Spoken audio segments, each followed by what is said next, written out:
Всем здравствовать, с вами Зодчий-Рагров. Мы сегодня занимаемся декоративной штукатуркой, образом которой является Неро Порторо, итальянский мрамор. Но сделан он в технике терраццо, то есть это ассоциативная работа. Мы держим в воображении образ Неро Порторо и эту итальянскую технику терраццо, которую можно просмотреть в Гугле, что она из себя представляет, эта техника.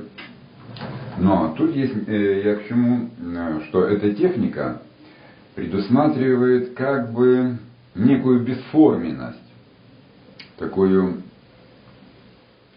минимализм в тонах. Это серые тона. Они все идут через графитовую добавку в пасту. Графит создает очень своеобразными пигментами, обычными пигментами очень сложно добиться того богатства самого тона. А как мы знаем, тон это, если он хороший тон, то все хорошо, если плохой тон, то все плохо. И когда мы создаем этот фон, то в этом фоне очень важно соблюдать вот эту тональность.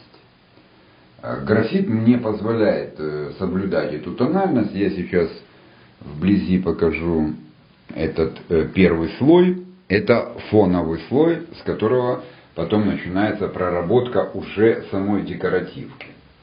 То есть я создал этот слой фоновый.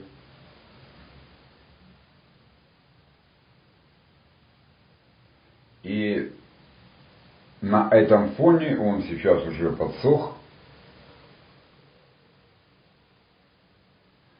Я начну создавать некую композицию, которая как бы является образом Неро Порторо.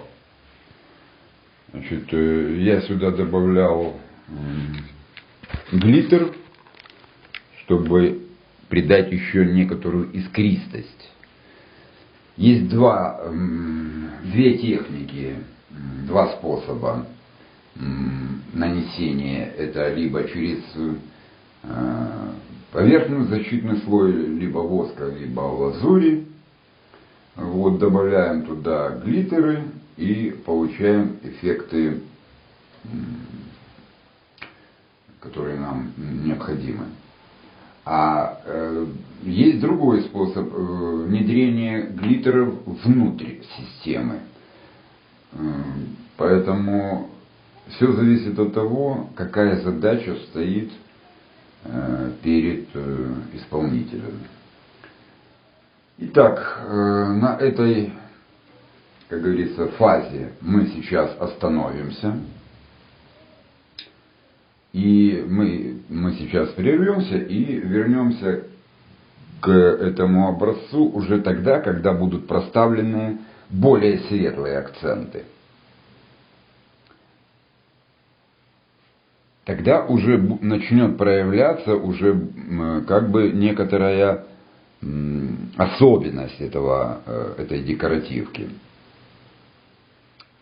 Я не создаю здесь однотонный фон, потому что он, скажем так,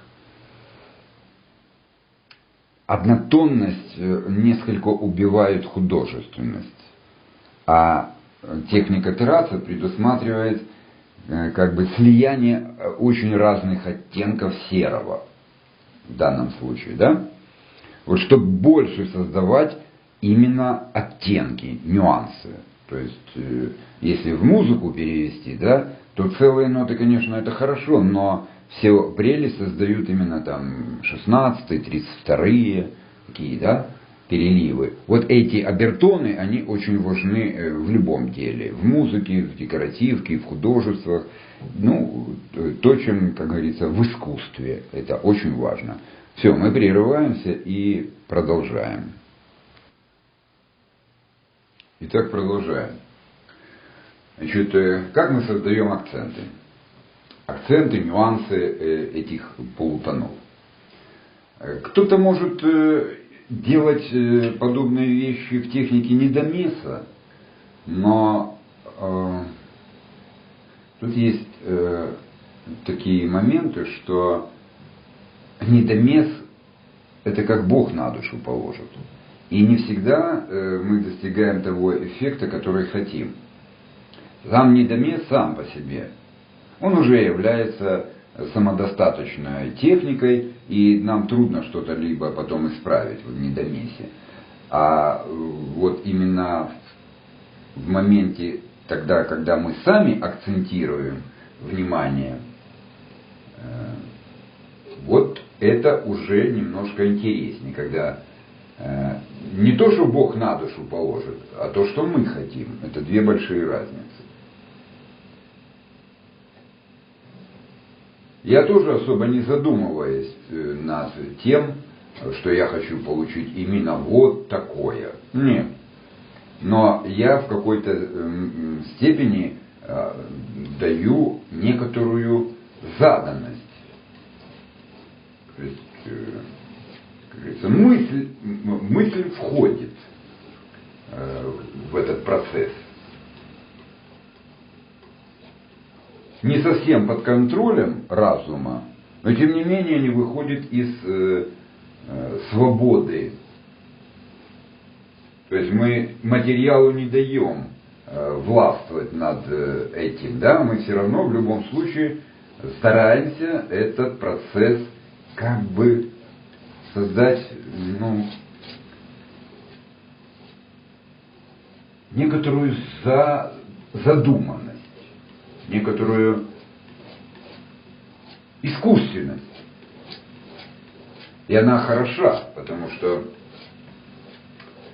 в этой задумке мы проявляемся как личности, как художники, как творческое начало. Вот, а недомес не дает такой возможности. Но это мое личное мнение. Кто-то может, конечно, оспаривать это. Но сама техника недомес, она предусматривает свободное сочетание цветов. И тем не менее мы не можем это контролировать. При любом раскладе там идет, как говорится, весь процесс идет самостоятельно, без нашего участия. Кому-то нравится. Бывает иногда получаются очень интересные задумки. Но когда тот исполнитель, который вдруг поймал недомес и ему это понравилось, он захочет обязательно это повторить. В этом тоже есть особенность. Но, к сожалению, он этого не повторит.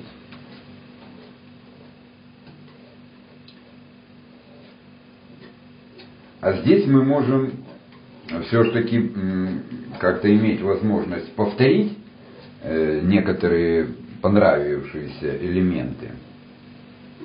И тогда уже включить их в свою технику. Слава Богу, у нас есть возможность делать видео. И это видео нам показывает, что вот здесь мы поймали этот технический перл. Вот давайте теперь их нарабатывать и использовать. И вот в таком духе мы продолжаем.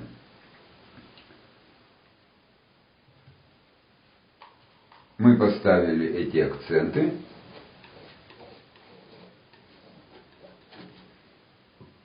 И теперь немножко дадим совсем белого, чисто белого, да, на каких-то определенных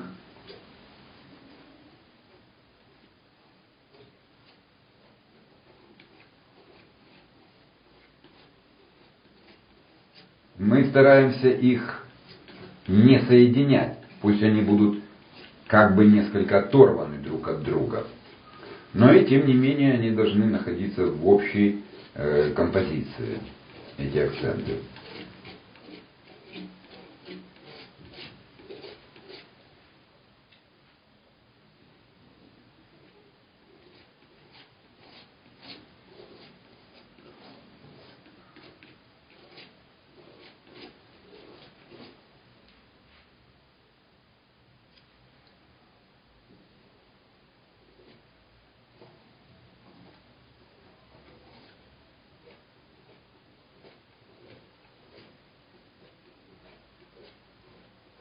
В любом случае мы закладываем некий образ, когда руки начинают делать то, что хочет подсознание. А они должны быть очень сонастроены в этом случае, чтобы мозг не включался, вот сюда надо туда провести, а потом это туда провести, и это будет классно, там какую-то розочку, какой-то пиончик пронести. Ну, мало ли что там разум нам рассказывает, да? Наша задача заключается в том, чтобы создавать композиции непосредственно, когда работает подсознание и руки. Вот это основная задача. Все, кто работает с декоративкой, они все сталкивались с этим моментом, когда подсознание не может достучаться до рук, потому что там стоит мозг.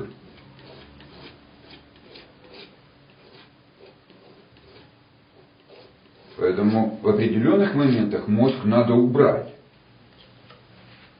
и дать возможность подсознанию управлять руками. Все, достаточно. Этого достаточно, и теперь мы даем ему хорошо просохнуть, и тогда мы уже посмотрим, что оно из себя представляет. Сейчас мы вблизи посмотрим этот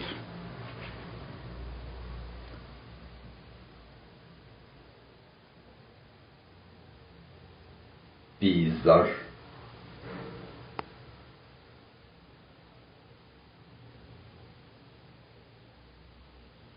Вот, а потом мы сведем его к некой общей картине, то есть некое слияние массы. То есть сейчас вот если мы видим некоторые разрывы, некоторые нюансы, да, то следующий этап у нас создание некой завершенности, некого единства. Мы делаем паузу и потом возвращаемся. Итак, я проставил акценты. Сейчас я возьму, близко покажу, что эту композицию я назвал «Графитовый ветер».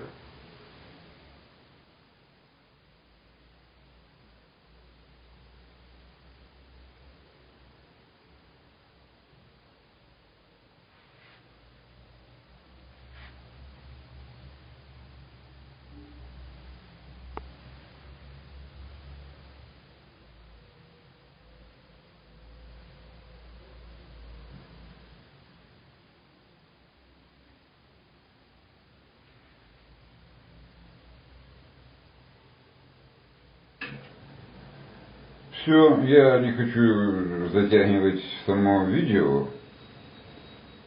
Да, ну и так все понятно. Надеюсь, вам понравилось. Всем здравствуйте. С вами был Зодчий-Рагор. До новых встреч. Пока. Пока.